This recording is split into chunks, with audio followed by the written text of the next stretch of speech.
Pernikahan itu kan sebuah ikatan ya, tapi gimana kalau ikatan itu harus putus? Nah, dalam hukum Islam, prosesnya tuh nggak sesederhana itu loh. Ada kerangka kerja yang super terstruktur dan penuh pertimbangan. Yuk kita bedah bareng-bareng. Oke, kita mulai dari pertanyaan mendasar dulu deh. Sebenarnya, gimana sih sebuah pernikahan itu bisa berakhir secara resmi? Tiap budaya, tiap sistem hukum, pasti punya jawaban sendiri-sendiri kan? Nah, di bahasan kita kali ini, kita bakal lihat gimana Islam menjawab pertanyaan ini dengan sebuah proses yang sangat jelas. Mungkin banyak yang mikir ya, perceraian dalam Islam itu instan, kayak klik, selesai. Tapi kenyataannya jauh banget dari itu. Ada sebuah kerangka hukum yang super jelas yang melihat pembubaran pernikahan itu sebagai keputusan yang serius banget. Ada aturan dan jalurnya sendiri. Nah, yuk kita lihat jalur-jalur utamanya apa aja. Oke, babak pertama, jalur mengakhiri pernikahan. Ternyata nih ya, ada beberapa cara yang beda buat memulai proses perpisahan. Dan ini tergantung siapa yang mengajukannya. Nah, lihat tabel ini deh. Ini ringkasan 3 jalur utamanya. Ada talak, huluk, sama fasah. Coba perhatiin kolom kedua deh. Siapa yang berinisiatif, apakah suami, istri, atau malah hakim, itu yang nentuin jenis dan proses perceraiannya nanti. Jadi ini bukan cuma soal siapa yang mulai ya, tapi lebih ke keseimbangan hak dalam sebuah pernikahan. Kita mulai dari yang paling sering kita dengar ya, talak. Ini adalah haknya suami buat melepaskan ikatan nikah. Kalau diartiin secara harfiah, artinya itu melepas. Ya kebayangkan, kayak melepaskan sebuah ikatan atau tali. Terus gimana kalau justru istri yang pengen udahan? Nah, disinilah huluk berperan. Ini adalah haknya istri buat minta cerai. Biasanya sih caranya dengan mengembalikan mahar atau ngasih kompensasi finansial. Ini tuh mekanisme penting yang mastiin istri juga punya jalan keluar.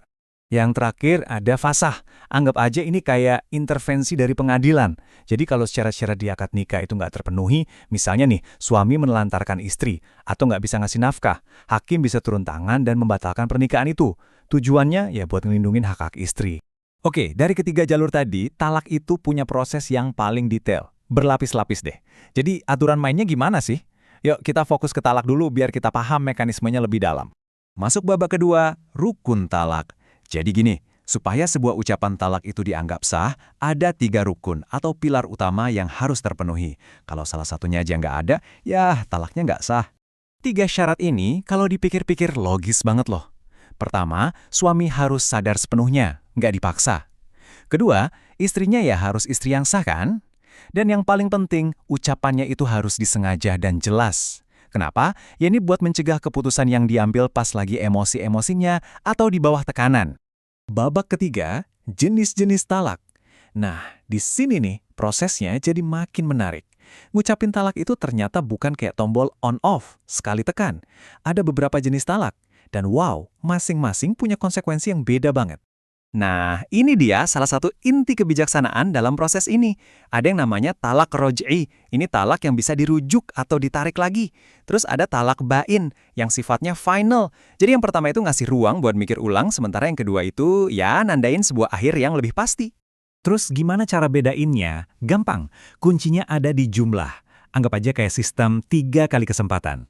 Talak yang pertama sama yang kedua, itu masih ada kesempatan buat rujuk, buat kembali bareng. Tapi talak yang ketiga, itu final. Oke, talak sudah diucapkan. Terus apa? Apa semuanya langsung selesai saat itu juga? Tunggu dulu. Belum. Sekarang kita masuk ke fase yang super krusial. Sebuah masa tunggu yang tujuannya buat refleksi dan kepastian. Babak 4. Masa tunggu iddah. Ini adalah periode wajib yang harus dijalani istri setelah talak diucapkan. Dan ini bukan sekedar nunggu ya, ini adalah sebuah fase dengan tujuan hukum dan emosional yang sangat jelas. Jadi, apa sih gunanya iddah ini? Pertama, buat mastiin ada kehamilan atau enggak, karena ini penting banget buat nentuin nasab si anak nanti. Kedua, dan ini penting banget sebagai periode pendinginan, waktu buat kedua pihak buat mikir, ngerenung, jauh dari panasnya emosi sebelum keputusannya jadi final. Lamanya masa iddah ini nggak asal loh. Semuanya logis banget dan terkait sama kondisi biologis si istri. Kalau dia lagi hamil, ya iddahnya sampai melahirkan. Kalau masih menstruasi, durasinya 3 kali siklus suci. Tujuannya cuma satu, kejelasan, terutama soal garis keturunan. Nah, selama masa iddah, buat talak yang masih bisa dirujuk, ada aturan yang menarik banget. Suami itu masih wajib ngasih nafkah dan tempat tinggal, dan istri biasanya tetap tinggal di rumah yang sama. Kenapa gitu? Ya tujuannya biar pintu buat rujuk itu tetap terbuka lebar. Siapa tahu kan, interaksi sehari-hari bisa aja meredakan konflik. Oke, setelah masa idah ini selesai, pasangan ini tuh kayak ada di persimpangan jalan. Hasil akhirnya apa? Cuma ada dua kemungkinan. Babak 5, rujuk atau perpisahan akhir. Nah, pilihan yang ada di akhir masa idah ini sepenuhnya tergantung sama jenis talak yang diucapin di awal tadi. Masih ada jalan buat kembali, atau memang sudah harus berpisah. Kalau pasangan ini mutusin buat balik lagi, prosesnya namanya rujuk. Ini rekonsiliasi. Tapi ingat ya, tombol rujuk ini cuma bisa dipencet selama masa idah dan cuma berlaku buat talak pertama atau kedua. Ayat Al-Quran ini nih yang jadi dasar aturannya. Idenya adalah kesempatan buat rujuk atau kembali dengan gampang itu ada 2 kali. Nah setelah itu pilihannya tinggal 2. Lanjutin pernikahan dengan cara yang baik, atau ya pisah dengan cara yang baik juga.